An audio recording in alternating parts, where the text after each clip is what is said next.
Progress. And I'd like to welcome everybody to the West Side Computer Club, the April edition. Sorry, I have to think about that one, which month we're in already. Welcome again. We looks like we have a light showing tonight. I'm sorry for that. We didn't have a great announcement for any topics for tonight because our presenters, plural, had backed out. So we have an open mic night. So it's anything goes was going to be our topics tonight. We do have a new attendee who is using Linux right now, and which is great. And the topic was about the conversation was about which distro he's running. And Earl, which distro was that again? KDE Neon, as in new. Okay. It's a branch of Linux Mint, which a few years ago came out in a lot of desktops, including KDE, but then they dropped the KDE desktop, and so a group split off and formed KDE Neon. Okay. What made you choose that particular distro to use instead of some of the other ones that were out there? I had been using KDE for many, many years, and this GNOME thing came along, and it's good too. It's not that I don't want to, it's just that inertia being what it is. And I started out way long ago when there was something on Unix called CDE, the Common Desktop Environment, and that kind of got obsolete. And anyway, some Germans took it over. And as I was telling Wayne earlier, that in German, what we use the word C like they use the word K, as in cat, for example. So it was just a play on words. These Germans decided to call their version of CDE KDE. There it is. So Yeah, because see if you drop the K, you got DE, and DE stands for Desktop Edition. edition. Neon. That's why I asked about what was the base distribution of that particular version. Yeah, but here's what has happened. KDE has become the community, the developer community behind KDE, and Neon is one of their desktop environments. Right. Plasma is actually the desktop environment. Neon is the distro. Yes. So Neon's the distro. Plasma is the desktop environment. KDE is an organization. Yeah. It's kind of like GNOME is an organization. Exactly. And, I don't almost care what the acronym stands for at this stage. Yeah, but anyway, it's another way of doing Linux. And it's got tons of eye candy, which some Linux people scorn. They want to do the most basic thing because that's the most efficient way to use a computer. But I kind of like the eye candy. In the good old days, it was way flashier than, say, Windows. Well, way back, oh God, I'm not sure how many years ago. I only play with Linux mostly, but I've been getting heavier into it with the advent of the Linux SIG group. But Yeah. it's a case where I used to use KDE, but Yeah. it's also heavyweight. Yeah. KDE is a very heavyweight on old hardware, which I started out on, and so when Cinnamon came along in Mint, I like that desktop better because it's lighter weight. Yeah. And it's, whatever you want to do is fine. Here's Harry Nelson. Yeah. I There are various lightweight Linuxes. I probably Plasma Neon KDE is the easiest for people making the transition from Windows or Mac. Second easiest, or maybe the easiest, would be the Cinnamon desktop, which is used by Mint. And then if you really want to go lightweight, you could use XFCE, or there's another Mate. one that is, Mate. yeah, that's also lightweight. And there's another one that has the letters LD in Yeah, it. it's now LXQT. It used to L- be LXDE yeah, for the older version. yeah, that's the very lightest weight, but it's kind of Spartan. Yeah, if you Okay, use so I got a question. Okay, Earl, what's the hardware you're running this on? This is a Dell Optiplex uh, 3050, I think. ah Okay, I bought it used at Micro Center. right. Yeah, I said used, refurbished, you know. okay. And it was only like 200 and change to buy the damn thing. And I must say, it's certainly a lot more powerful than the HP thing I had before that. So I'm very pleased with What the. kind of processor is in that? It's a Intel. I think it's got 4 cores, 3.5 gigahertz, 16 gig of RAM or something. It's got, a terabyte solid state drive on it. I mean, it's way more than I need, but Well, is that hard drive a spinning hard drive or solid oh, state? no, You said SSD. yeah, Okay. yeah. Uh, my speculation, the 3000 series Optiplex are the budgetary entry. There's the 5000, 7000, and 9000 series. They go up, up, up. My guess would be an i3 or an i5 processor. Yes. In fact, I guess I could go to system info and uh, now this is the 3050 or the 5030? 50. I think it's the 3050. 3050, yeah, because that one I find online. The other one isn't there. Yeah. Okay, It's so a it's a tower or small form factor? it's a small form factor. It says it's an Intel 5-6500 Yeah. C at Fifth three. gen i5. Core 5, 6th generation. I Yeah. guess. It's Pentium, it says, or well, it can be a core. No, they got multiple Yeah, cores that can be in there all the way to high 7. yeah. Sounds like yours is more core i5. I think it dates from 2017.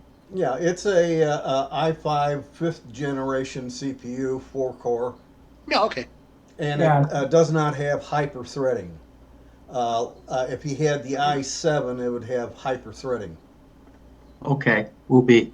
Do you need it? No. I don't need it. And I'm running the kernel 5.19, Hmm. ADE 5.27.4, uh, Qt 5.104.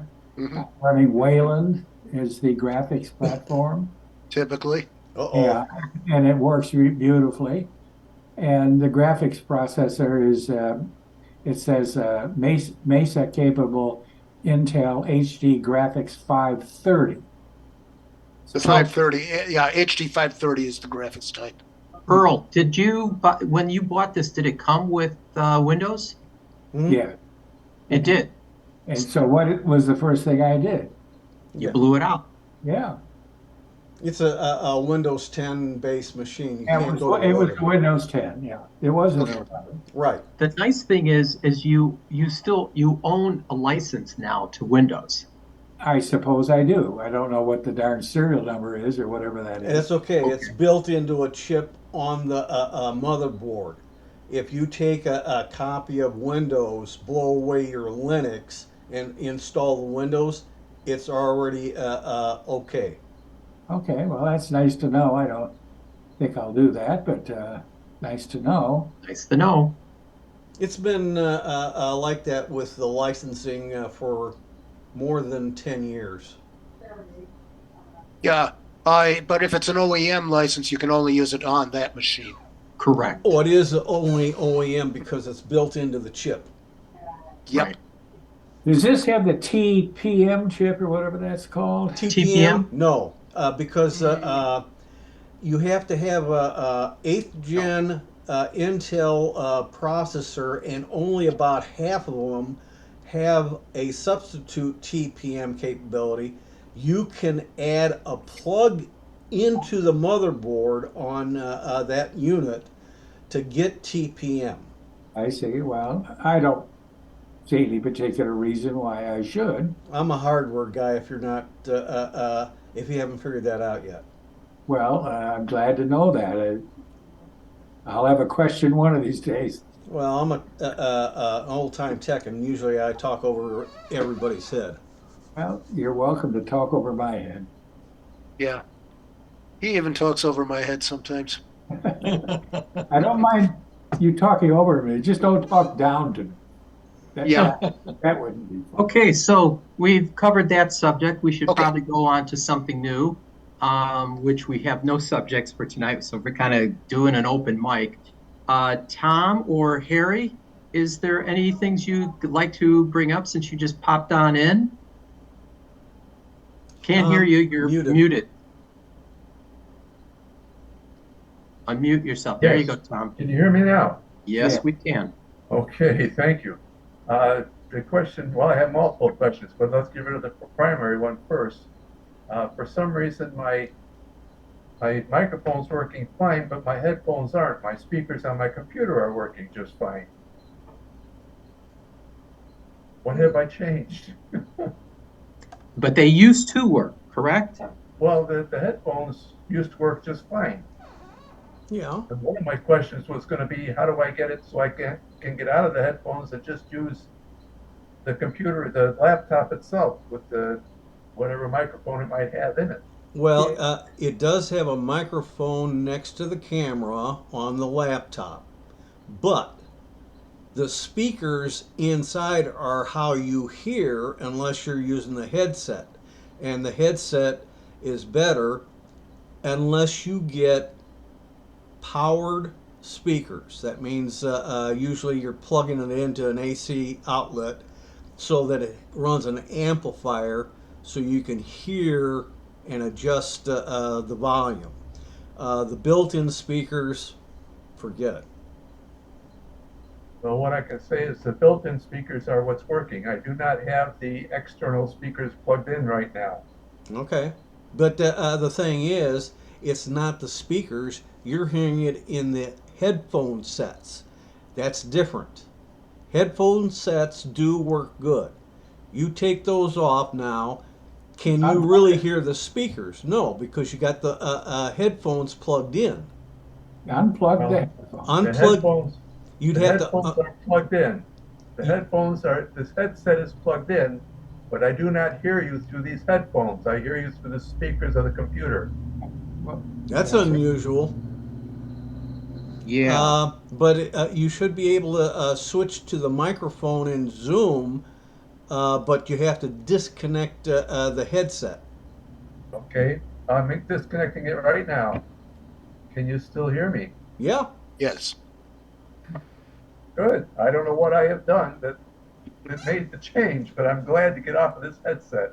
What happened was Zoom finally made the connection with Windows, and it had the right permission. Right.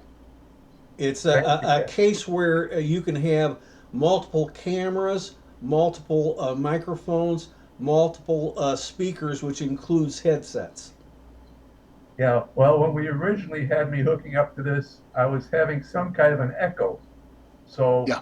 I plugged in the headset and got around it. Yeah. The echo will happen if your speakers are somehow feeding back to your mic. Right. On laptops with the built-in, that's not very common. It can happen. It happened in one of my other groups. I think generally what happens there is there's a small window of time before the computer and Zoom figure out the proximity in a laptop and filter it out. Yeah, Zoom does have a capability of dampening echoes, and it's pretty good at it. Not perfect. Okay, well, no complaints. One of my questions was going to be, how can I get off of the headset? And it did it for me automatically, and I didn't know it would. Yeah. I was about to send you through some of the Windows controls for your sound for the microphone and the speakers. I'm glad I didn't have to do that. Well, thank you very much for thinking about me. But I was prepared to do so. I know how to do it, and so does Tim. Yeah, he gets a lot of experience because, like me, he has multi-platform with Windows and Linux, and I'm kind of surprised you didn't go off the deep end with Earl with mentioning Wayland on his Linux. There's no need to get into Wayland versus the other graphics infrastructure in Linux because this is not a Linux specific group. Very true. But it's an interesting topic. Yeah, the hardware and the various layers that exist in all operating systems would be a more general interest subtopic. But if we're going to get into Linux specific stuff, that can wait till the SIG. Yeah, I appreciate that. That's good. All right, so Tom, do we know why your headphones are not working right? Well, I'm sure they're working right. It's just that I've been working with my laptop trying to get it to do a few things, and I guess I've done too much. Okay. Well, So one of the things, did you try going to the audio section in Zoom? Now, is this only in Zoom that you're getting microphone work but headphones not, or is it all the time? Honestly, I don't know. I just noticed today, right now, that this was happening. Okay, so the all the time would be go and watch a video on YouTube or anything with the headphones plugged in and see if you hear the audio from that in your headphones. If you don't, then it's a Windows setting. If it works fine in YouTube, but it's not working fine here, it's a Zoom setting. You follow me?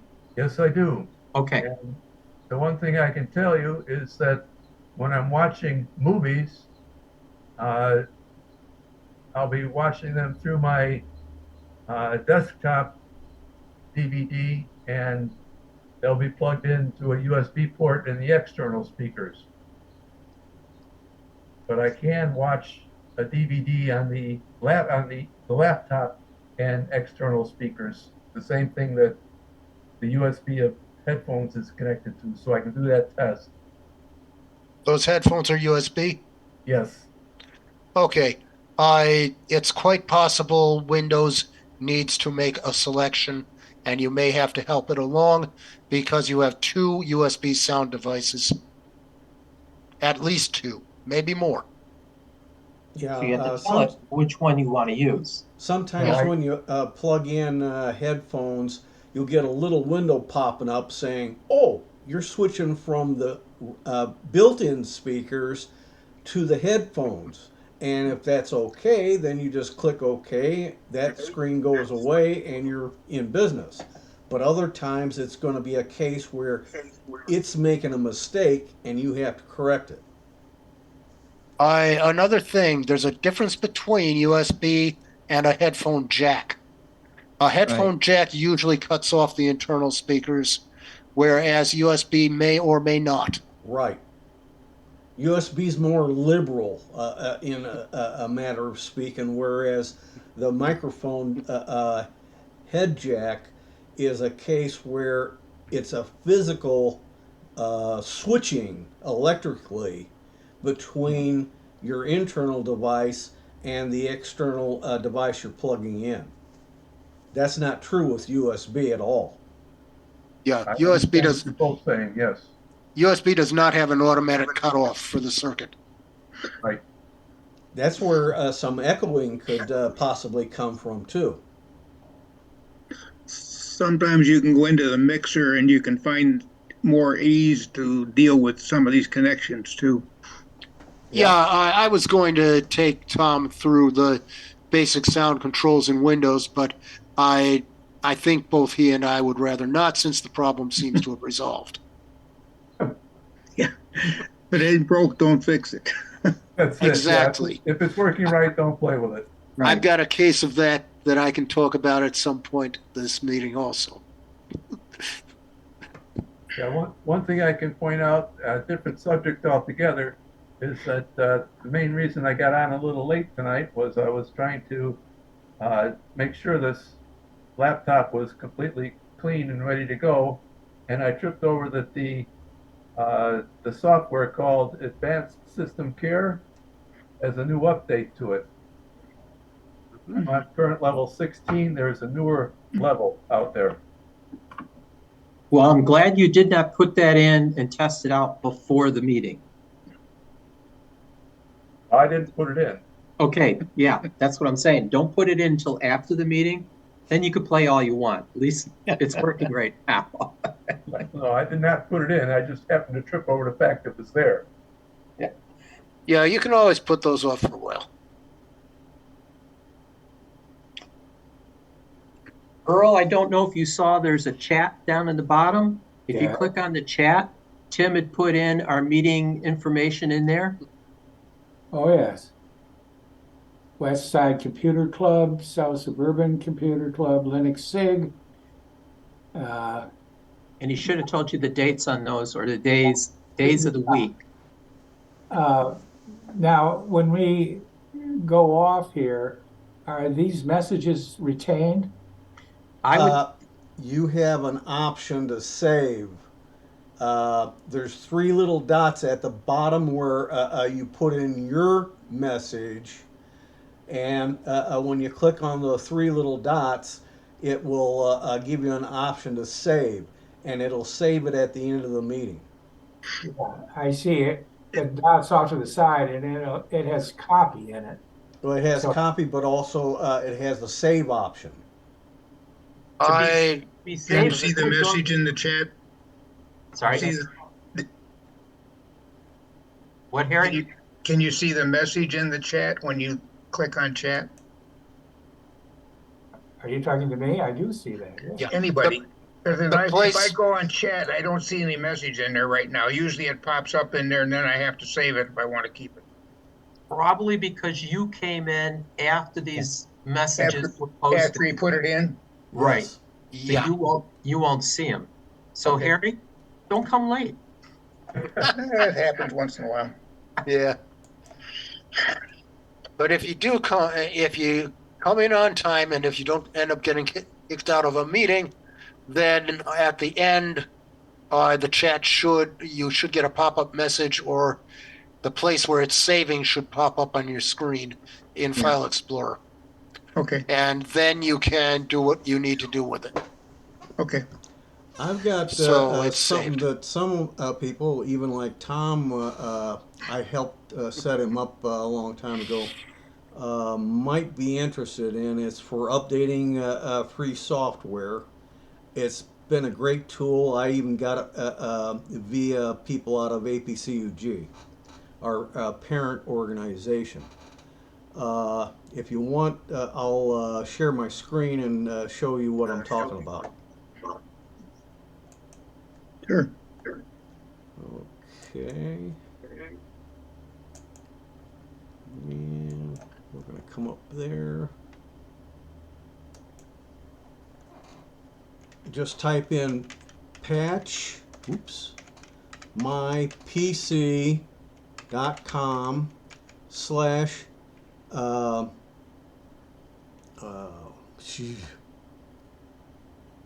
home hyphen updater. Forgot about it. I had a brain freeze there for a minute. All you have to do is click this here. When it downloads, you click on it to install it, depending on how your particular browser does downloads. If they do it like Chrome, it's down on your bottom bar, and if it's Firefox or Microsoft's Edge browser, it uses a down pointing arrow up in the upper right hand area that drops down a little box that shows you the progress of your download. So And Tim, recent versions of Chrome also have it up in the upper right, like Firefox. well, they must have just changed it because I haven't seen that happen yet. But I have some versions that were previously installed that kept it at the bottom, but if you do a new install these days, it ends up there. okay, uh, I don't know why they changed that, but at any rate, I'm gonna crop out of that, and I will. And you just a question. Why do we need this program? Hang loose for 1 hour. An hour. Okay. Yeah. Um, and, Well, since you're waiting an hour, let me ask a question. How well is my connection with you guys? You're great. oh, wait a minute. I can't do it that way. Ha ha ha. Forgot. Hang on a minute. Uh,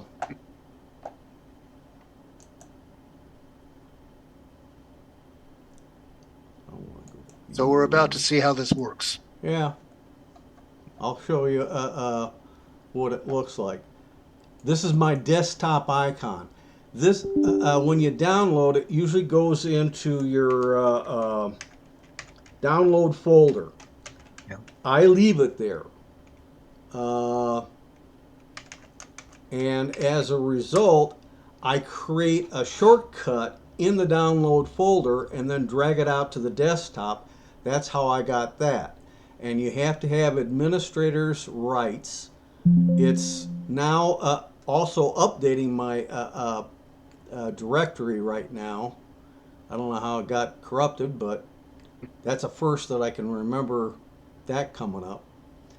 But it is going through and analyzing any software I have on my system right now, and it will give me a screen back with what's up to date and what is not up to date, with the ability to also select added pieces of software they have available. Wonder what happened. And for most people, it will have most of what you've got. Yeah, it actually does. And it does a very good job. And this particular program beats the heck out of the way I used to keep it up to date by a landslide, from my opinion. But it Yeah. doesn't contain everything. There is a tool that will list more, but unless you pay them, it won't actually download anything. But let's concentrate on this one right now.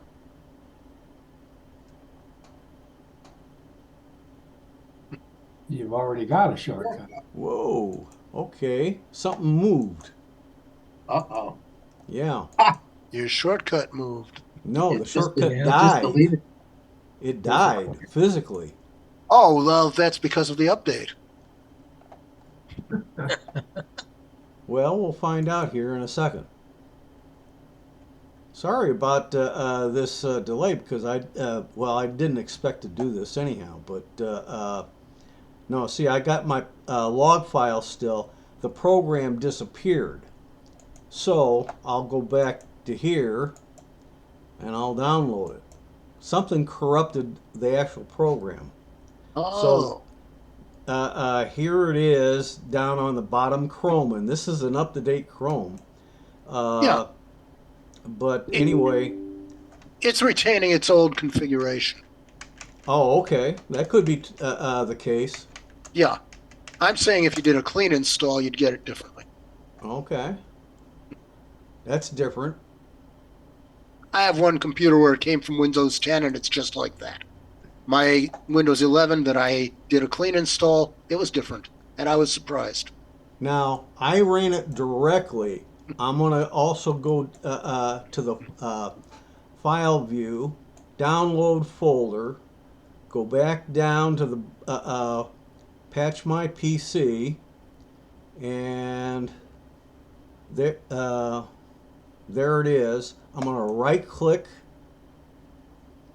and I create a shortcut. More options I have to do. Create the shortcut. At the bottom of my folder is the shortcut.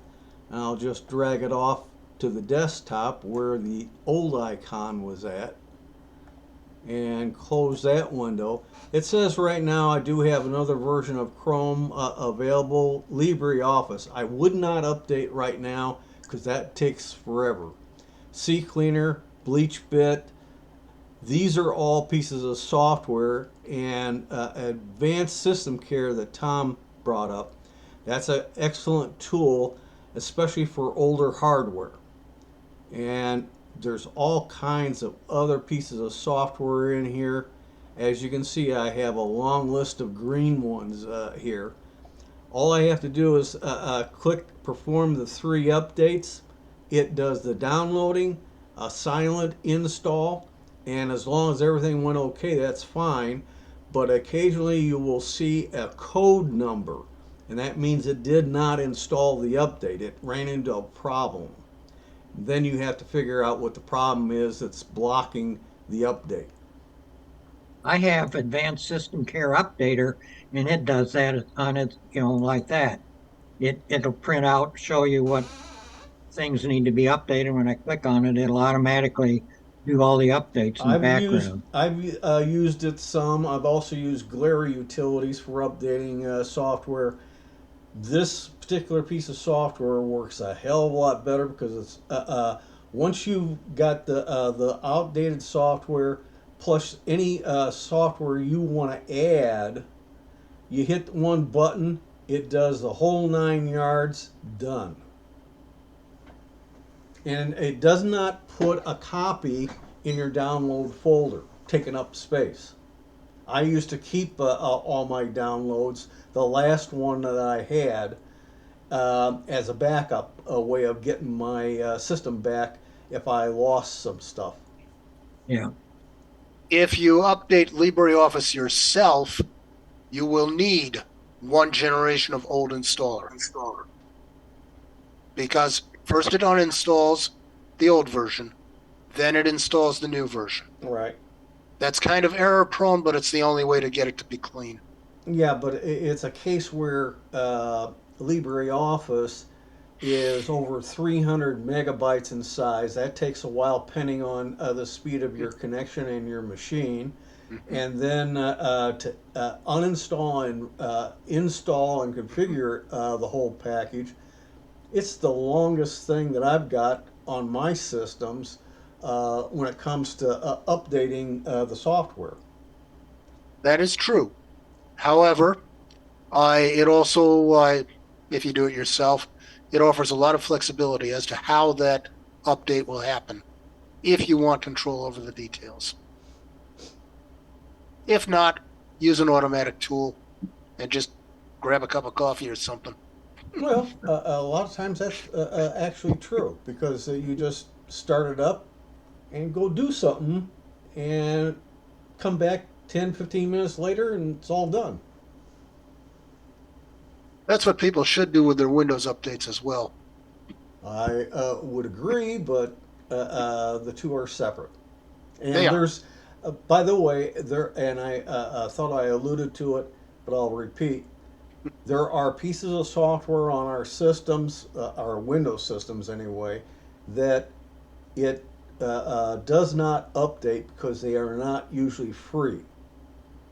If they're not usually free, like no, I can't think of one off the top of my head. I thought I did for a minute. But generally speaking, a lot of pieces of software will not update this way. You have to update them manually or through another piece of software like Advanced System Care, Glare Utilities. Use quite a few different sites like File Puma, File Headphone,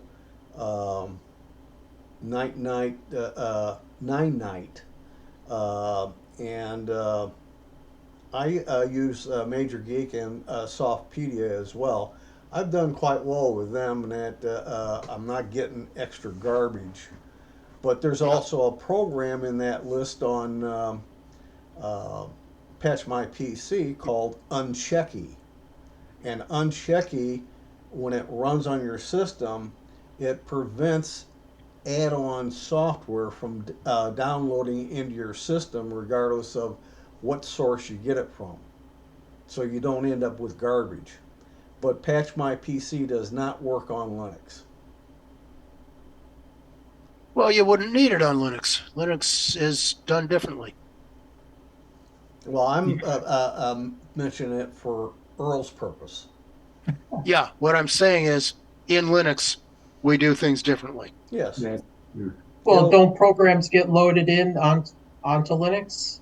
Oh yeah. Yes, however, each distro usually has a single resource software manager, and that software manager handles everything. Yes. You get your OS update and all your program updates every time updates come in. Right. But Even the firmware. difference is Microsoft has 1 day a month. In the past, they also had 2 days sometimes in a month. But in Linux being open source, there is no such date. Whenever the people, organization that maintain and created the software do an update, they release it, and it becomes available to anybody who has it installed. And you can choose in Linux to get it or not get it, Right. even if it's an operating system update. Yep. You'd be very unwise to skip certain security updates, but otherwise, you can choose. Microsoft gave up on that a while back because they want everyone to be safe. Well, actually, I don't think on Linux I've ever unchecked to not install an update. Well, the first time around, I don't usually uncheck anything, but if I have anything that messes up, I will. Oh yeah, Okay, yeah. let's go Okay. off of Also, Linux. with Windows, it is also possible to force unchecking of updates, even in Windows 11 and 10. Yes. We should finish up what we're doing on this topic before we move on to that. Okay. Anybody else got any comments on Patch My PC? Anyone else use this? Okay. So now we know about Patch My PC. Thank you, Tim. Can we go a new topic, new direction? Well, I have a question. It's not Patch My PC, but it is an install of a program. The program being Driver Booster. Yes. On my laptop, it has version 10.3. On my desktop, it is 10.2, and it will just not allow 10.3. It fails every time it tries to load it. And I think that my, what would you call it, the security system, WebRoot, makes it fail. But WebRoot is on both systems. Both Well, computers. they are different computers off the top of my head, but at the same time, too, usually when an update will not go in, uh, there is either a security setting that's blocking it, or it's corruption that's saying, hey, wait a minute, I got a problem with the installed program, and until that's resolved, I can't install the new one. So, Also, also on rare occasions, the Windows installer, the MSI installer, will get messed up in a way that requires troubleshooting. There's a downloadable tool for that, but I don't think you're in that situation. now, if I would say, if worse comes to worse, on the desktop unit, run Revo on installer, find a driver booster, and uninstall it. Then you can use the Patch My PC, find driver booster in there, put a check mark in, press the button, and it will reinstall it with the new version. And just to review, the reason for using Revo is to get rid of any registry remnants and any file system remnants, after which you will probably want to restart your computer and then see what you can do with the fresh, clean install. Yeah, clean it all out of the system and then reboot it and come back in and start with a system that knows nothing of the original. Right. Yeah, presumably it doesn't know enough of the original to make any difference. Yeah. Okay, well, thank you. Gary, you got anything? Just, I got a question, sort of a question and a statement on, I did do an install on Windows 11, and I've been playing with that a little bit, trying to set up a computer with it. One of my, and this is an old complaint really, is since Microsoft decided that not only we have a app which is called Outlook, which has a calendar version and everything in it, along with entries for your contacts and various things. They also have the Outlook mail that's built into it, which is nothing but a big friggin' confusion fashion. trying to set up the app, and it keeps wanting to default back into the Windows program. I finally got the app on there, but I did try to set up a couple of the email addresses, and it didn't, for some reason, didn't like them. It changed the format of entry for my email addresses, and I found that now it wants you to follow the guide that they give you for doing it in 365. Yes.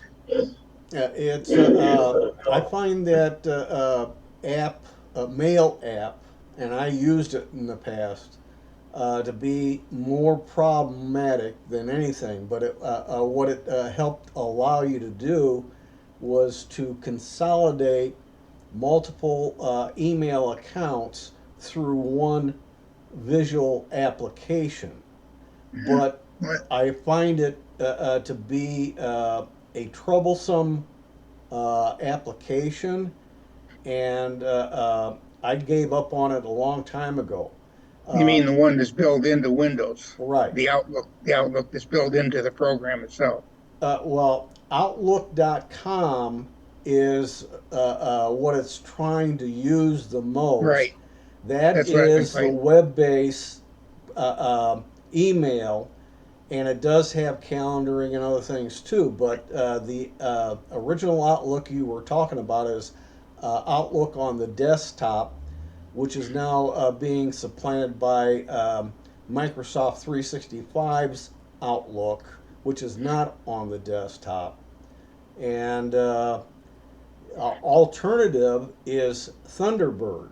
Thunderbird works just like Outlook Express, and gives you the ability to have a kind of a Outlookish style setup, and it's open source software. Yeah, I've looked at that. Looked at it a long time ago and didn't like particularly the way it worked. But anyway, I did download, went to one of the cheap sites and bought the version of 2021 Outlook Pro. It came through, it downloaded, it registered the way it should, so it's all right. The only problem was things were still a little gummed up, and then I found that the thing that they told me I should have done was to get rid of all 365 stuff before I tried to use it. So I went back and got rid of the 365 stuff on that machine, and the 2021 seems to be coming up all right. But the setting up the program with the email addresses still requires using the 365 framework to do it. So I'm working on it. It's coming around. But the other thing I've been trying to figure out is I really would like to kill OneDrive. That thing just drives me goofy. It means I've got stuff backed up in there. And then every once in a while, when I go looking for something, it shows up in there, but I can't seem to find it in the file explorer. And Welcome that to the club. troubles me a little bit. So I've been trying to kill OneDrive before it even starts on the new machine. So There are articles out on the web on how to disable OneDrive yeah, I've from been being the source so that your stuff stays on your computer and not on right, OneDrive. right. There's also another tool that makes Windows search look antique, and it's called Everything. Everything is a program you download and install. Patch My PC has it. And I put one of the icons down on my taskbar, and it is super fast. It'll find anything on your computer and OneDrive at the same time. Okay. Yeah. I'll look into that. That might help sort some things out too. Otherwise, it's for the most part, it's just I don't I don't have the patience to sit for 4 or 5 hours doing things that I used to do. Yeah, I know what you're talking So it about. takes me a lot longer to get stuff set up. If you're really into Microsoft 365 or formerly Office 365, it's great.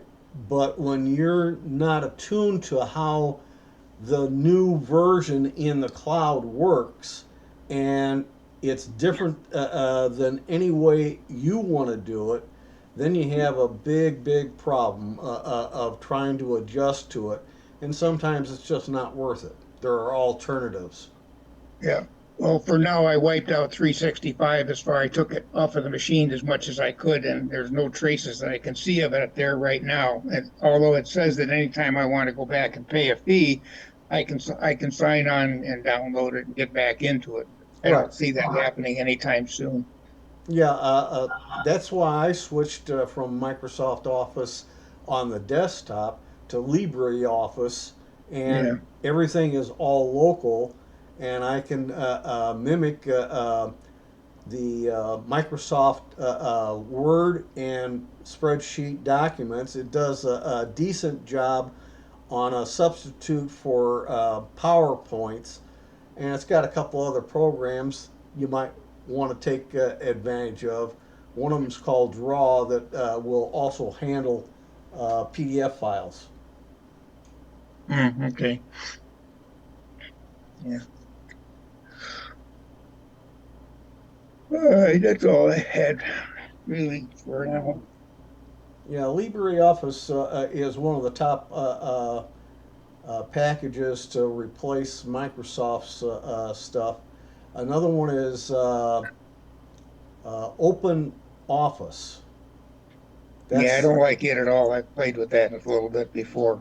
Yeah, and then you have Google Docs. Some people Yeah, I like don't that. like them either. Yeah, I know. I didn't originally like it, I, but I, I I try don't. to stay away from Google stuff as much as possible. They get too possessive of every little bit of information.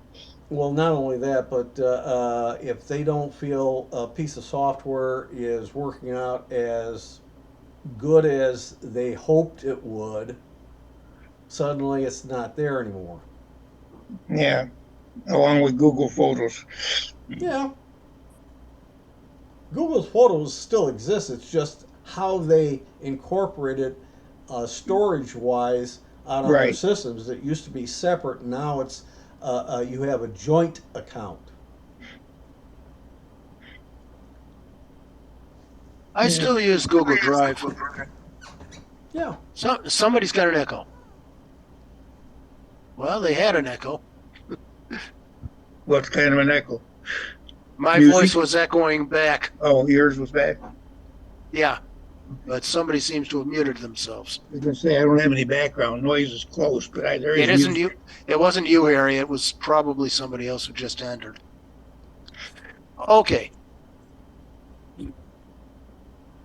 Yeah, I was just going to say there's lots of different ways to do these things, but the point is Microsoft is pushing us toward doing everything in the cloud and towards syncing across all devices so everything will be the same everywhere.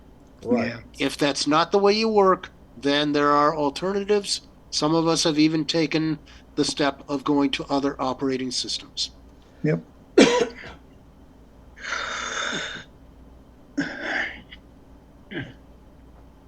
Okay, next question, new direction.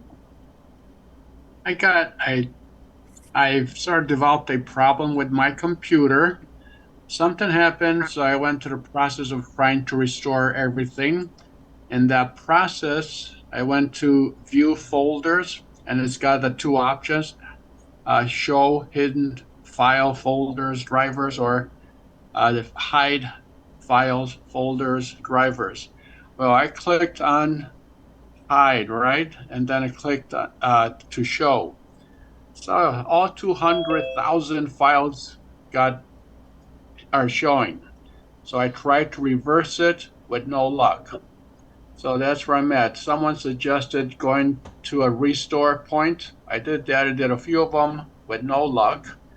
And I know the problem is some of the hidden files are system files, which I want to keep hidden, right?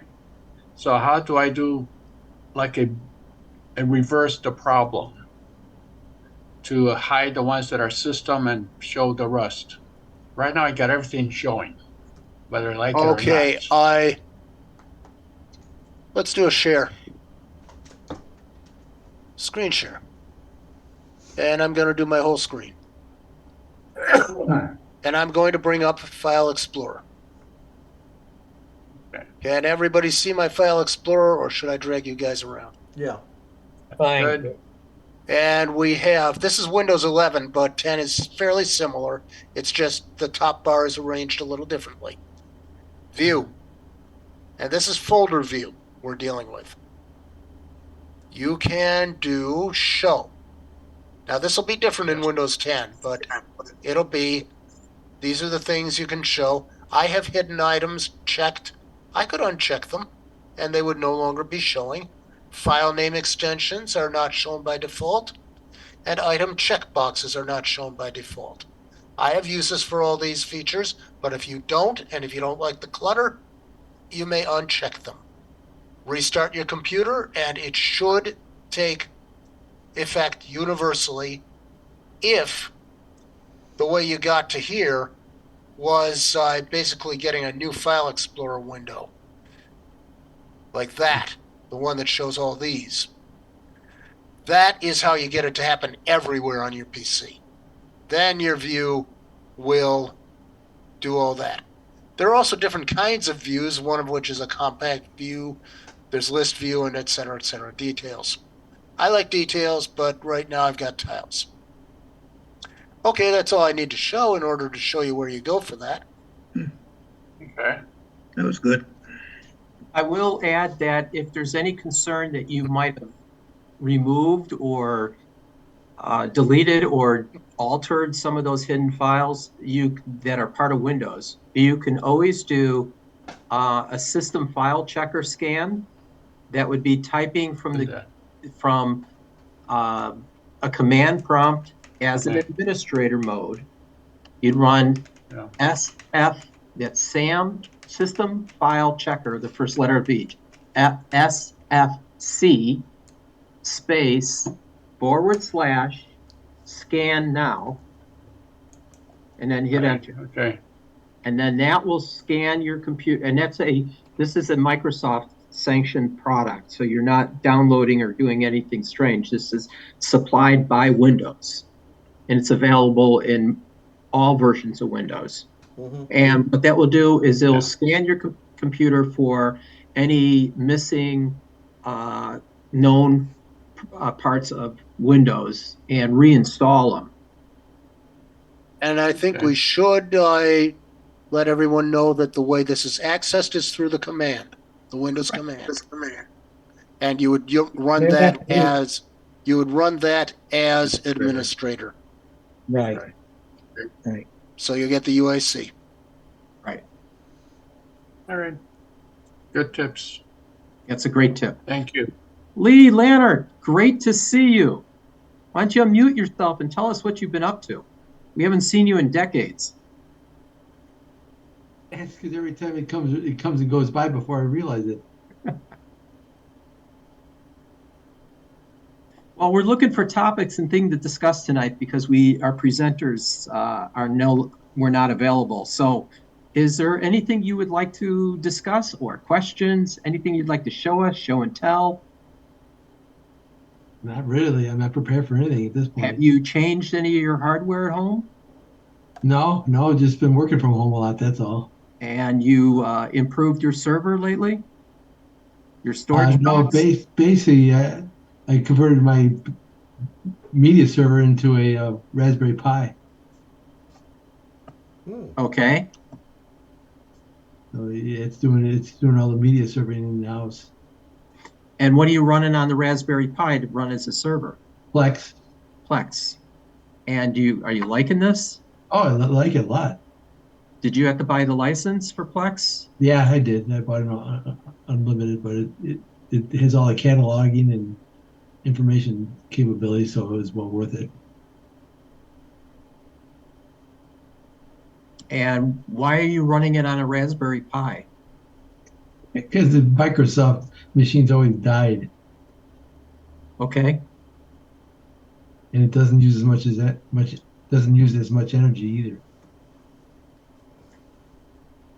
It's that big. And how much storage do you have on this server? I think it's like 18 terabyte. 18 terabytes. Okay. That ought to do it. And that's just a couple of drives you got going on there? The one drive's 18, and I've got another drive that's 14 as a backup. You got an 18 terabyte drive? Yeah. Oh man, you're rocking it. You're also running quite a risk putting that much data Well, onto one drive. Well, I've got the 18 is basically backed up by the 14. I haven't exceeded probably 12 gigabytes memory, but I've got plenty of room to expand. And I just basically, every time a new big drive comes out, I basically get it and move everything up as a copy. Yeah. But you really have to watch your backups if you're going that large. Yeah, well, I stick with Western Digital. Seagate's been crap for me, so. Yeah, some people have the opposite experience, but I like Western Digital. Well, all my Seagate drives, even if they're hardly using, they die. That's interesting. It's been a long time since I've had a Seagate drive die on me. I have a few. Oh, I've had twos Oh, and anyway. threes and fours, lots of them. Anyway, great to hear about what you've been doing. Personally, if I do something that's experimental or media type thing, I have an Intel NUC. So Yeah. it starts in my familiar Windows environment, but it can go other places. Right. And that could I that didn't could do need much OS for a media server, so. so Lee, how did you first propagate this? Because you had all your stuff sitting on a media server, Yeah, and then that died. So the content is still there on the drives, but the unit died, correct? right. So how did you move this whole library from that system to your new system? Well, the Linux basically, you just basically mount the drive, and then it can recognize NTFS That's it. directories. So I just mounted it and then went with that. So I didn't lose anything. I lost all the graphics relations, but that was, it took me a while to reestablish that, but all the files were still there. Okay, so you lost like the metadata? Yeah, the metadata, exactly. The metadata. And does Plex rebuild that metadata? It could, but then I had to improvise and go through a few thousand files myself. Are you using Plex as a DVR? No, I need it for a DVR. Okay. I think it could do it, but I haven't been looked. I haven't gone that far. Or All right. You certainly can use Plex for a DVR because Silicon Dust HD home runs want you to use it. Oh, that's good. That's what I've got here too. So So how many? What do you got? One, two tuner, two tuners. well, there's, Silicon Dust. there's a HD 3-tuner. home. There's a 3-tuner base on one, and then there's an OTA on the other. Okay. So you're running 4 tuners. Yeah. Okay.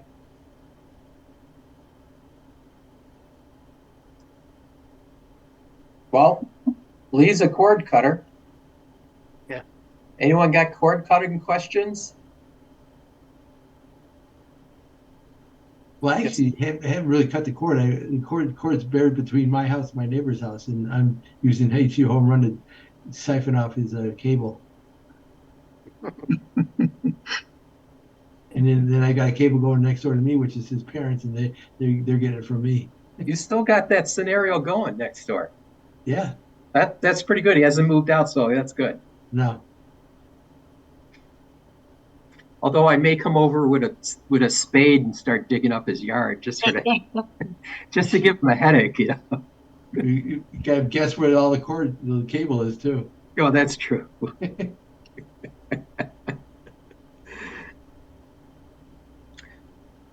Jim, do you have any questions for the group tonight? Jim Freeberg. I'm trying to unmute. I'm out of practice. That's okay. Not really. I was just I haven't had my email changed and was missing the notices for a while. So, and it's tax season, and I've been doing volunteer tax work, so I've been a little busy and haven't had time either. And I'll bet you got a headache too from all that tax work you've been doing. Yeah, more than a headache. More like a nightmare. True. And it only gets worse because everyone waits to the last minute, and then they shove this gigantic box in front of you and expect you to figure it all out in 10 minutes.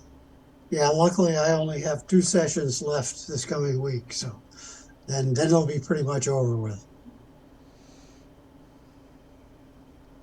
Any good last minute tips, ideas? Tax tips?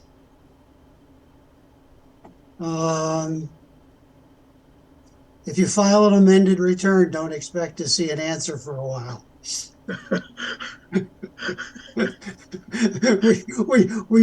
This year was the first year we could actually electronically file amended returns for this year, last year, and 2020.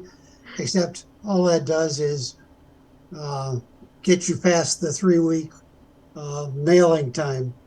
It still takes 16 weeks to process it, even though it's electronically submitted. So Crazy. We got our refunds already.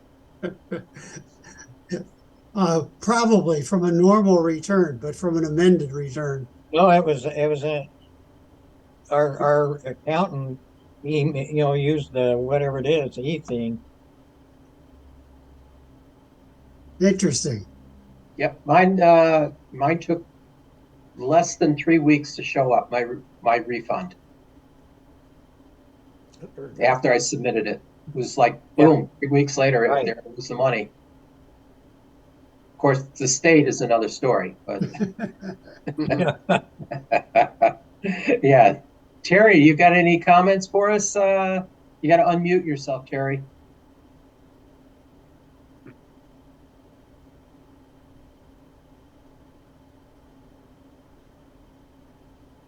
There you go.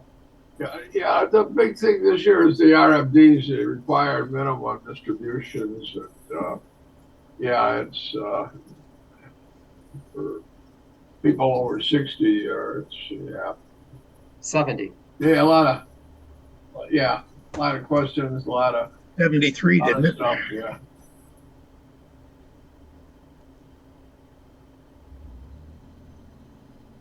The thing I will say is, maybe Jim will agree. They said, they were only going to raise income taxes, like on those 400,000. But this year, we're paying people with the same, basically everything else as last year. end up with a higher tax. So they have upped the taxes on the lower income stuff, like 100,000 or whatever. Yeah, so we're seeing people getting less refunds or owing more or whatever. So they're not talking about it, but you don't see all their calculations, but people are paying a little more than they did last year with basically the same information. I thought that was related to the fact that we have less, last tax season, they were throwing more money at us Right. because of COVID.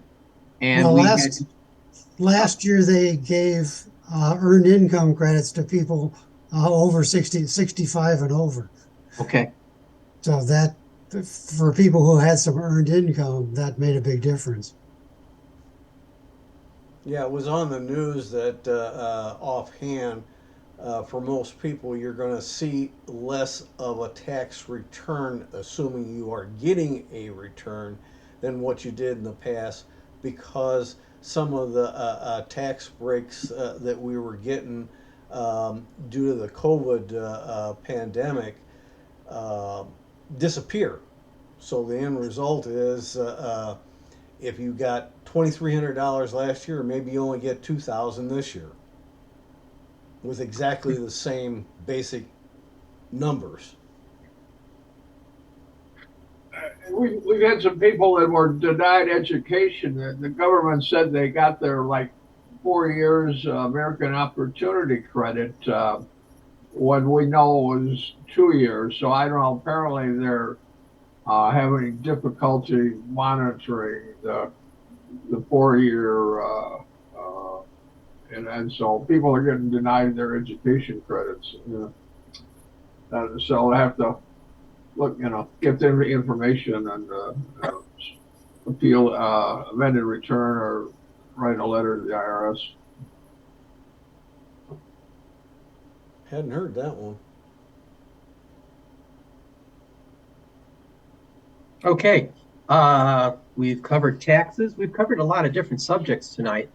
I'm also looking to see if anyone else, did anyone buy anything new lately? Computer. I got the jacuzzi. Hopefully we get it up. It's there, ready to go. All we got to do is figure out all the. I've been back patio. All you got to do is figure out all the controls work. So this is a computer-driven Plex server jacuzzi, right? That has the latest Core i7 built into it, right?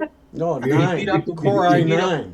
the Core i9 to heat the water up. Okay, Yes. there.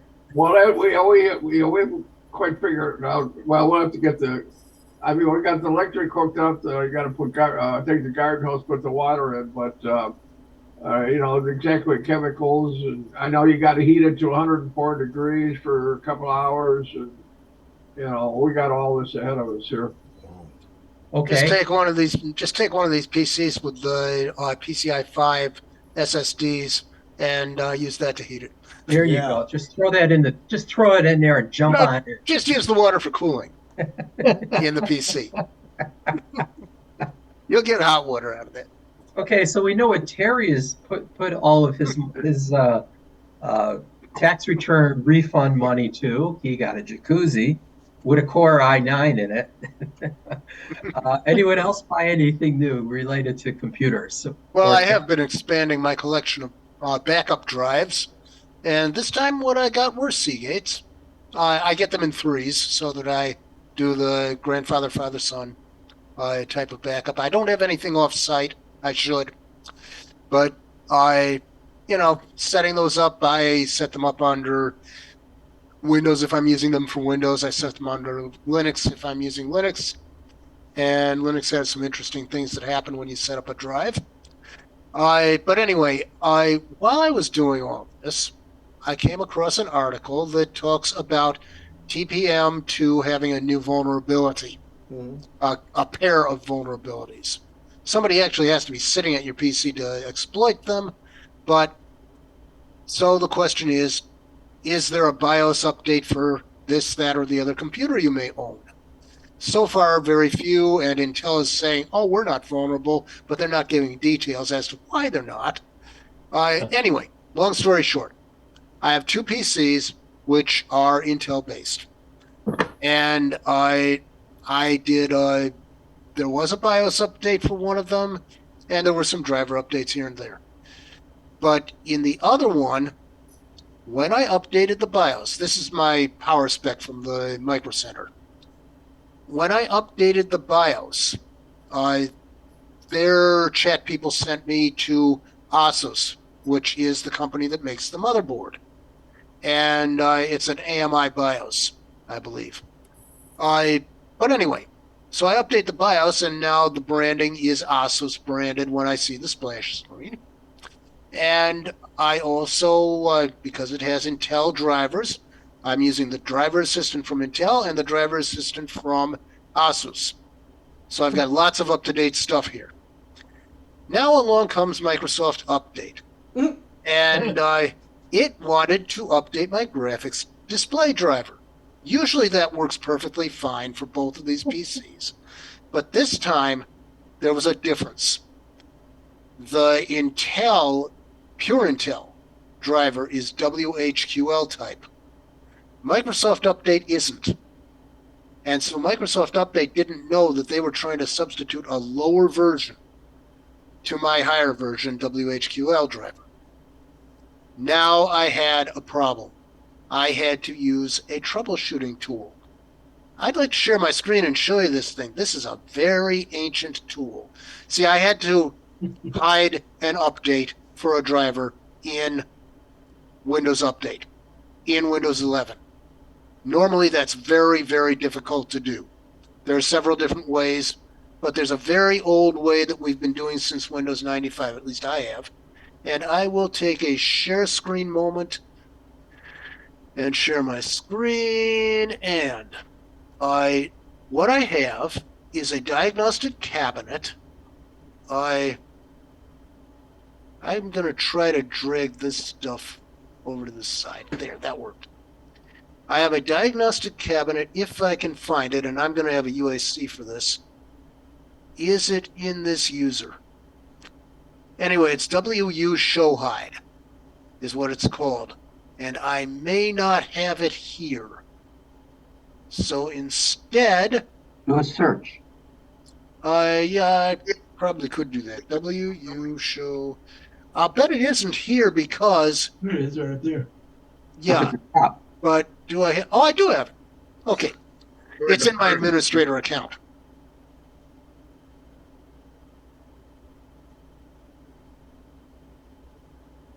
So you clicked on it. But did it wrong.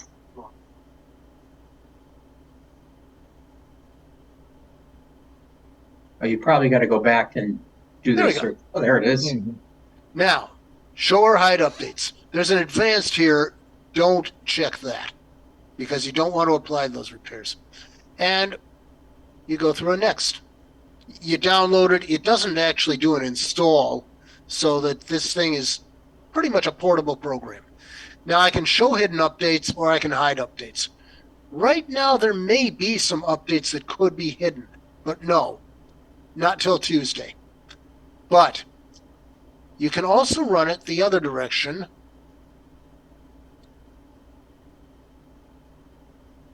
And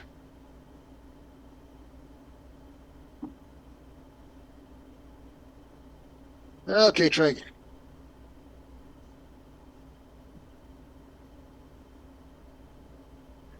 Trouble is when I talk, my fingers don't work. Next. And what it's doing here is it's running through the Microsoft Update search for updates process. And here's what I had to hide.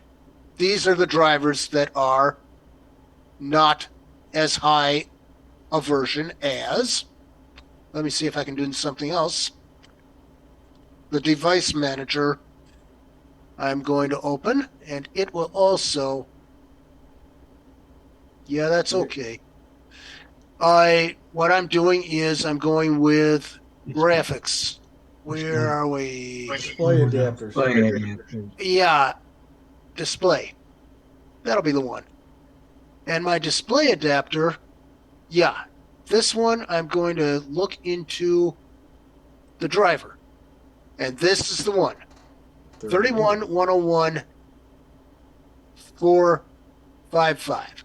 Compare with 31101 3302. That's the one that kept trying to install. This is a WHQL driver. This is an ordinary driver. And this is the tool that I used in order to make that hidden. And the checkboxes would unhide at this point, and I don't want to do that. And then you close the troubleshooter when you're done. Now, where do you get that driver? Where did I get the driver? Yeah. This is the Intel driver and driver and support assistant, which you download from the Intel website. Right. And check for new drivers. It goes into your browser, and we can refresh the results. Scans a little bit, and it scans your system. And this will also be good for BIOS updates, but it won't necessarily be good for every last driver. I had one called ARC, which I had to download separately. There is a list of exclusions. But this will spin for a little while, and then I hope it'll finish within a minute. There we go. And let me drag you guys out of the way. And I have a message. Are you ready for ARC? And the answer is yes. It passed successfully. And if I can hit that, I could hide the message if I wanted to. I could also visit their support. I have installed ARC. In fact, I had to install it twice because things were getting messed up. And this is the description of, this is another WHQL driver. And if there were an update through Windows Update, it would not be WHQL. And I might have to hide it again. The other thing I want to show is it also has the BIOS, which could be updated if need be. And actually, the BIOS here will not be updated because it's not Intel. If it were Intel, I could. But here I would have to go to ASUS, and I would have to go to this motherboard, and maybe that revision, and I would have to look up at ASUS what their driver is. I'm not going to show everybody, but I do have a similar utility to this driver and update support assistant, which is for ASUS. And it can also be run, and it will tell me what I might need and might want, but it'll also try to sell me all their gaming stuff. So ASUS has to make money, whereas Intel, for some reason, doesn't feel so obligated. They just keep selling me nuts every once in a while. Is it Asus or Asus? I always know. I was on the phone with their tech support from Taiwan at one point, and they said Asus. Ah, okay. They corrected me. So Sanford, what's up? You started out by showing us this little program that you had a search for. Yeah. You want to tell us, you want to elaborate about this one a little more? Like, where did you find it? Okay. The suggestion originally was from the originator of Woody's Windows, Woody Leonard. He was the Windows secrets guru alongside of Brian Livingston way back in the day. And he would keep saying, you don't want to update the minute that the updates come out. And so there may be times you need to hide an update. And this was a tool that was provided. And let me share how you get to it. Okay. If you want to get to it, you would go to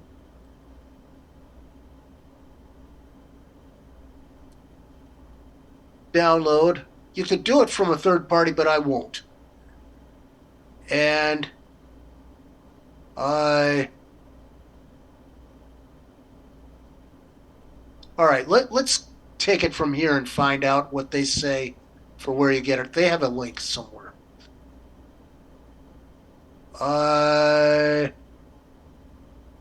Let's see if there's a link. Yeah, Microsoft.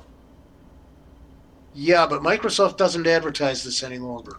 No kidding. They don't want you to do it. If I do this, that isn't going to lead me there. I know these guys don't have the link anymore. Okay. Let me see if this will show me where the link is.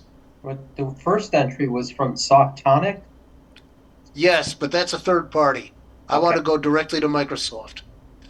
Let's see if here's an article with the detailed use. And this was Woody Leonard in 2016. It's still used the same way.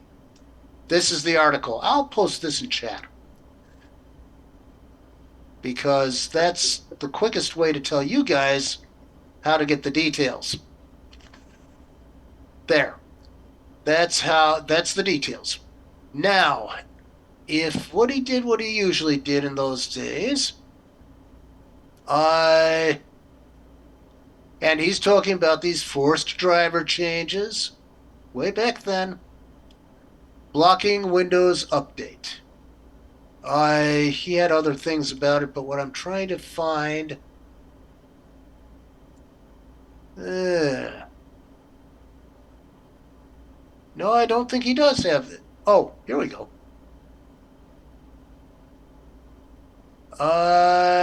No.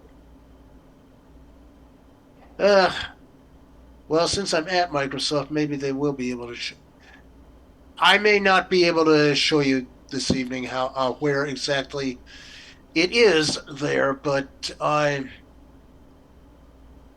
it's there.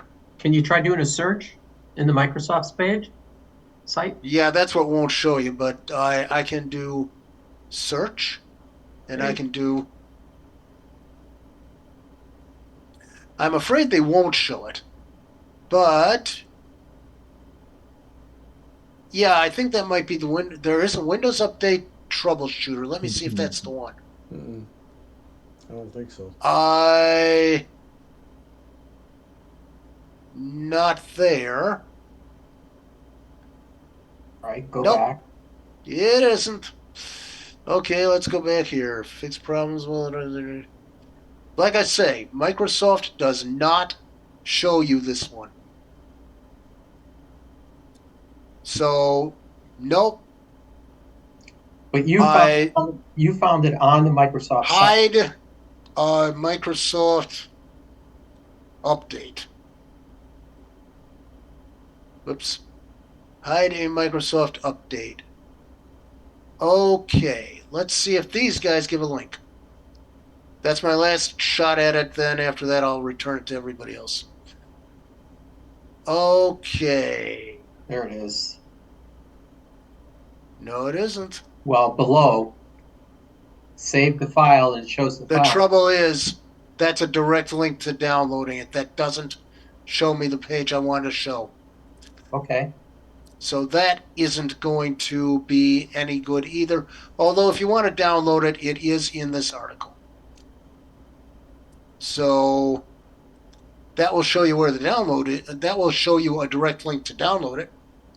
So that's as good as any. That is a direct link to Microsoft. Point number 5 talks about the hide updates there, the very bottom line. Yeah. This is exactly what I was doing. Running the tool and then hide updates, and here it goes.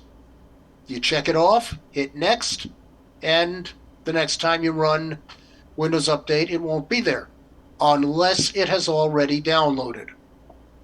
If it's already downloaded, you're going to have to take some other steps. And if you have to, you can always uninstall the update, and if it's hidden here, it probably won't try to download a second time.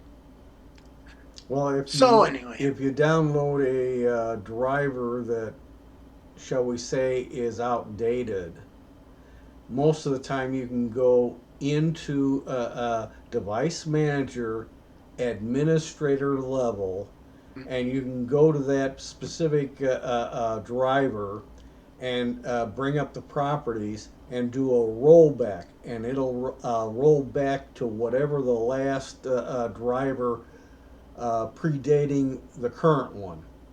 Yeah, the other nice thing about WHQL installers from Intel is they offer to do a clean install, which will remove all information about previous drivers for that particular device. And then it starts fresh. That would accomplish the same thing and then some. It gets rid of all the registry entries, everything. So then you would have, and that's actually what I did, because I had these extra pieces of garbage in there that I didn't want. Well, I did. And so between the installer being able to do that intelligently and this extra tool from Microsoft to hide their updates so it wouldn't keep coming back, I was able to solve the problem and keep my up-to-date display graphics driver. And by the way, when I did all these driver updates to this PowerSpec PC, it behaved as though it was at least one tier higher in performance, as though I had paid an extra maybe $400 for an upgrade. It just simply is that much of an improvement sometimes when your BIOS and your drivers are correct. Right. And I was complaining about USB transfer speed in this computer. Even with my fast USB add-in card, that improved. And it's now up to what it's supposed to be. Now that's brings up the issue of driver updating. Some people won't touch it with a 10-foot pole, but I and apparently you at times do updates. And sometimes the updated drivers seem to do little to nothing as far as your performance goes. But there are updates that you do get for drivers at times that have a significant positive impact, as well as the ones that may cause you problem. I've had maybe half a dozen or so occasions where I've gone to the driver manager and rolled back a driver update. But I also have other software tools that allow me to, when I do the driver updates, it creates a restore point. If something goes real wrong, as long as I can restore that restore point, it takes out all that stuff, puts me back to where I was, and then I would update individual drivers until I found the one that's causing me the problem, and then I lock that one out. Yeah, there's 2 times when I would update drivers.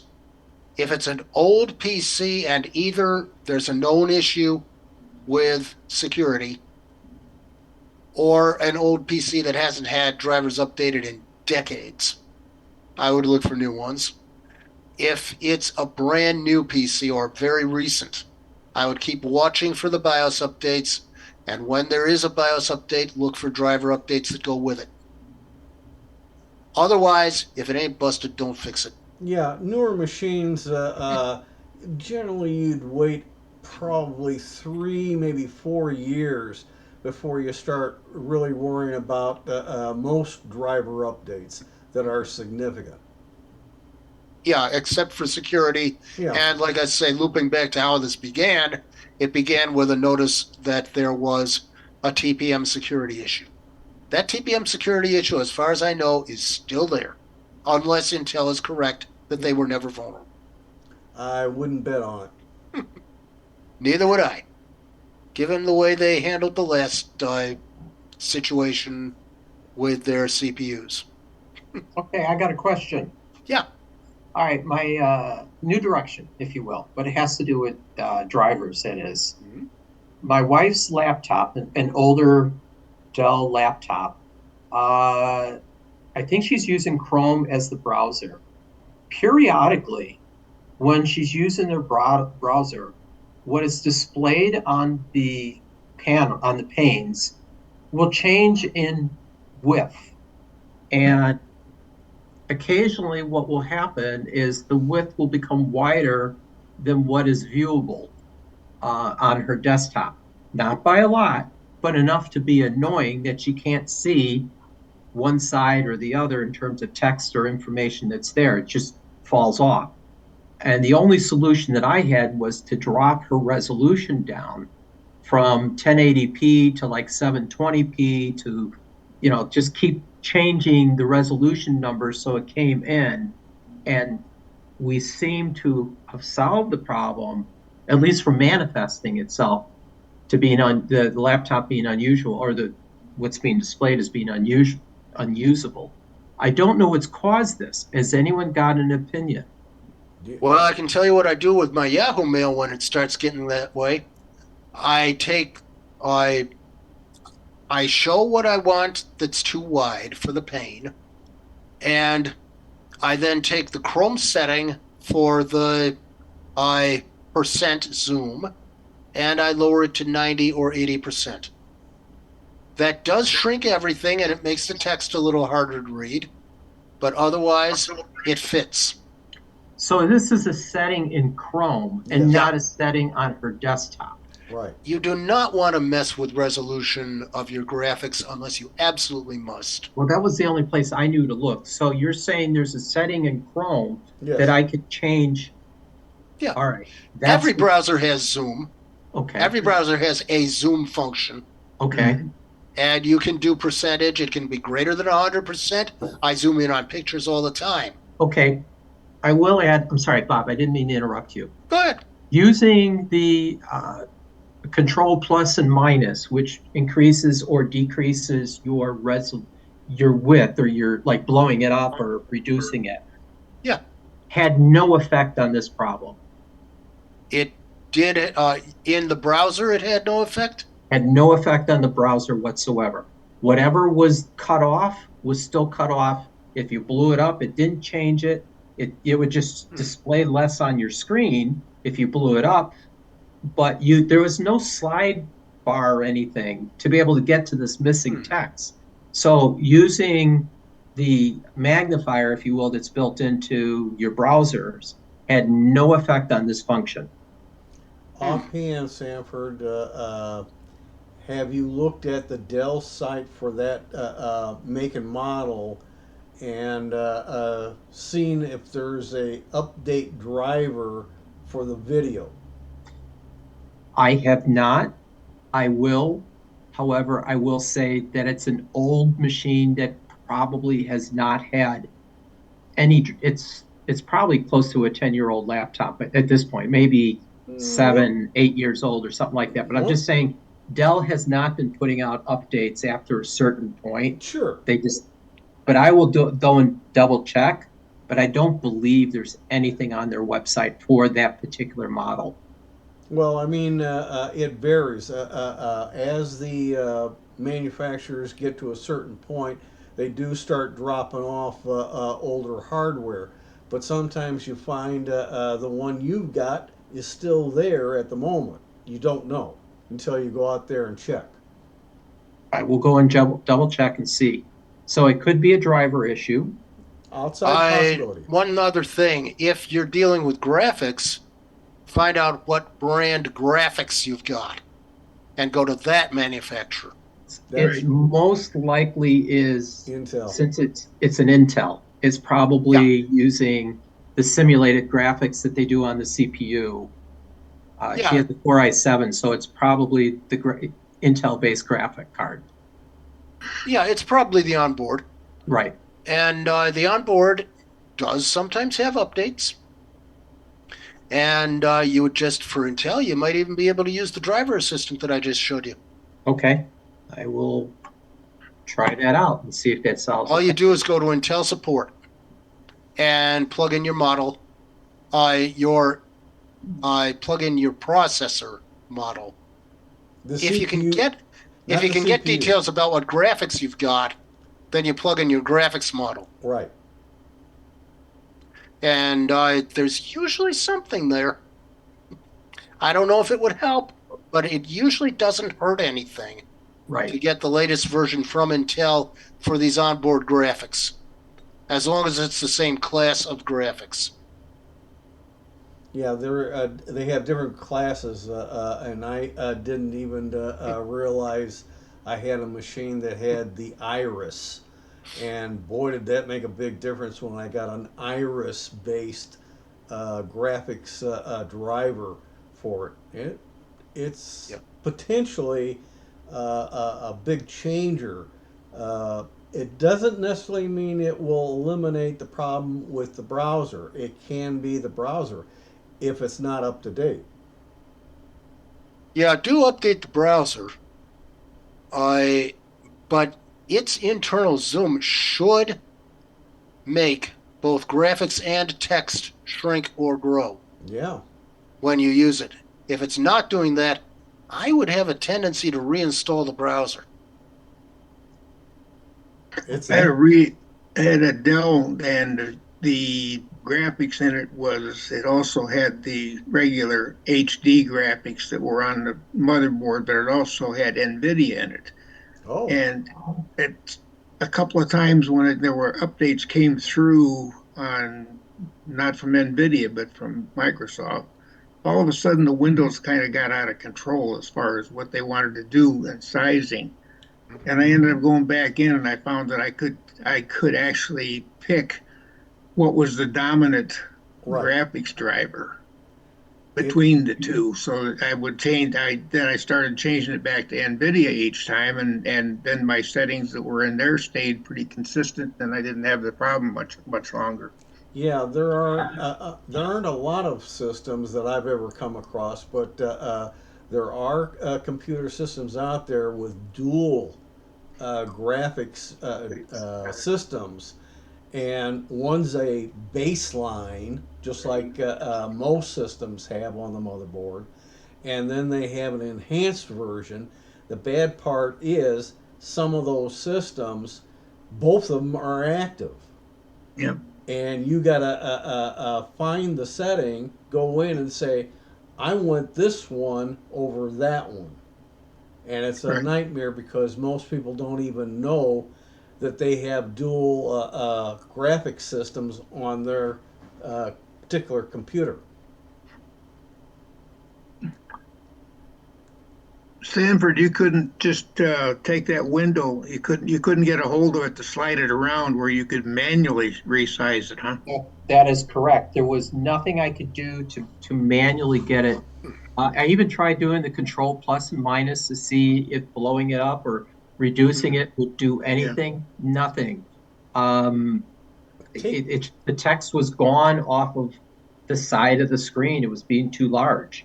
Uh, It cut off part of the text. It's only doing it in the browser, though. It's in the browser, correct? Okay. Nowhere I else. think Bob's solution is probably find the settings in the browser that control window sizes and things, and you might be able to resolve the problem. Taking If off of what Bob said, the way it's sounding to me right now, my inclination would be bring up Revo on installer, pull out Chrome altogether, and do a fresh install of Chrome. Yeah, that'll work unless she's got a lot of extensions that she's put in, and she doesn't remember where they came from. Well, that's from the web store usually, but not always. Yeah, you never know. Will that get rid of all of her stored passwords? Yes, it would. You would want to back up all of the Chrome stuff, the profile stuff that you could, Okay. because if you use Revo, you'll get rid of the profile. Yeah, this may create a lot of problems. I would say don't use Revo on that because the saved personalizations and everything will be retained in an old profile if you just simply reinstall Google Chrome. The only thing you may not get rid of all the problems. That's right, because a lot of the problems can also be settings that are corrupted or wrong in the registry. Or even an extension or two that have messed things up. Yeah, that's a possibility too. Or just a website that doesn't work properly. That too. Right. Have you guys tried using Edge, though it is Chromium based, or Firefox for the same site? I cannot, and no, she probably has not, because this is where she's already been doing all her work. Yeah, This is in a work environment, if you will. So yeah. she has a lot of bookmarks and passwords and things that she uses as tools to get her work done. Right, right. I'm sorry, using this in another browser, she would have to be retraining that browser to open all this stuff to where she wants it. No, She couldn't just open that one page or that one, whatever it is, yes, I believe, yeah, that could very well be that she could do that. just I as a think, check. yeah, Just as a check. That- we could try that as an experiment to see, if she's willing to do that. Yeah. That's why See, I recommend multiple browsers. When you start having a problem with one browser, look at the same thing in a completely different browser, like Firefox. If you're using a Chrome or Chromium based browser, bring up Firefox, see what it shows you. If it shows you the same thing, then it could be even a problem at the site that you're attaching to. But if it looks completely different, now you got a possibility of a problem in the one browser or in your system itself, in usually the registry. Sure. and there's also a possibility that graphics acceleration, which is usually used by default nowadays, might be doing something that isn't working well on that particular site or with that particular browser, with that particular machine. Yeah, and in I think Chrome, in settings, there's system settings at the bottom area on the left side, and in there there's two settings. One, leave Chrome in your memory except for the user interface, so that in case you come back to it, it's very quick coming back up. I usually turn that off.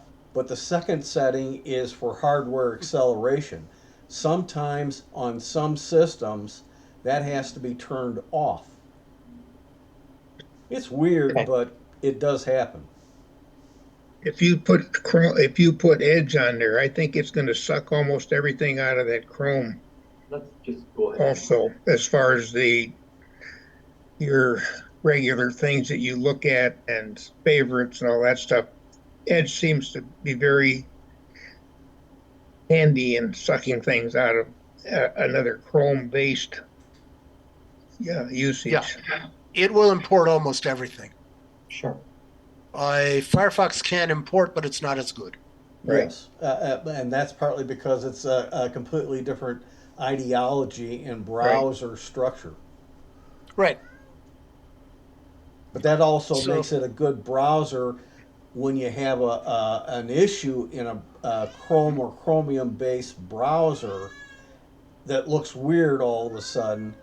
Right. Going to a Firefox or one of its derivatives will give you a different perspective, and it isolates down whether it might be the website that you're going to that's causing the problem or something on your system, and that includes that browser that's showing you something strange. Now, if the image looks better if it's reduced due to a change in resolution, that would mean in order to fit it onto the screen, you actually increase the resolution of that screen.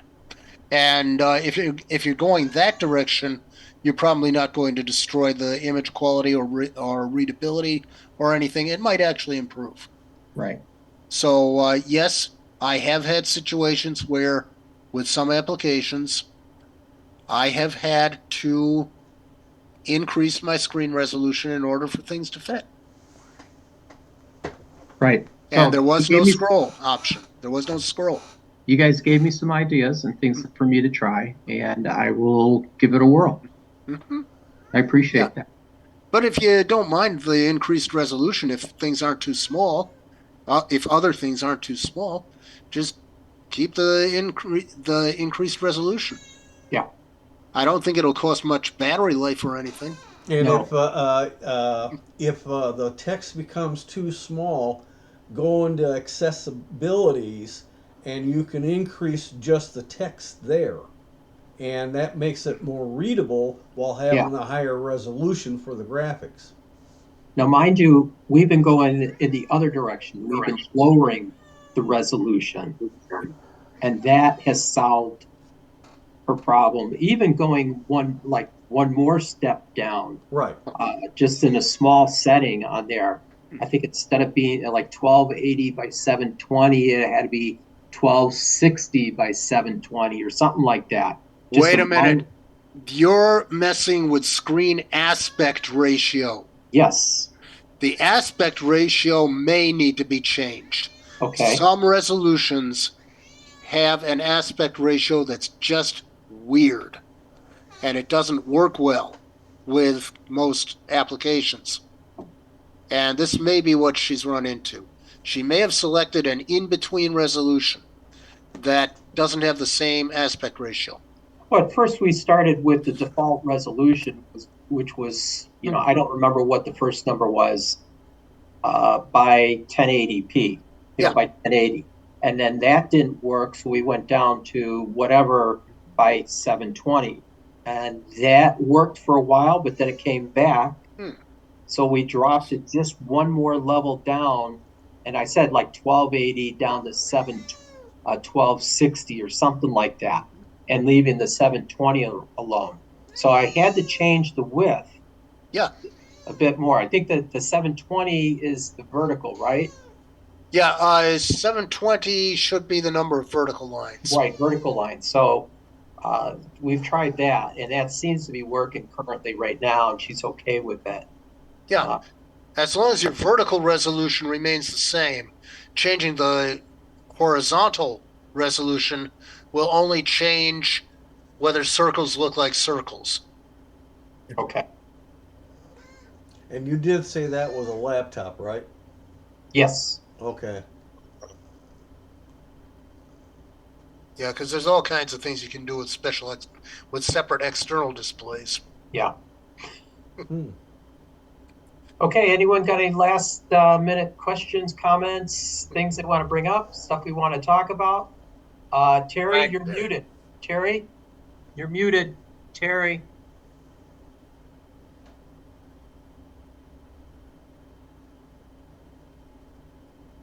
There you go. My wife wrote a book, Choices for Healthy Living. It published 2 months ago. She'd appreciate it. She'll do a PowerPoint later on for the group, but if you could buy a copy on Amazon, she's got a published book, Choices for Healthy Living. She got a little biography in there. She got whole things on health tips and recipes and all that stuff. So we're all proud of her.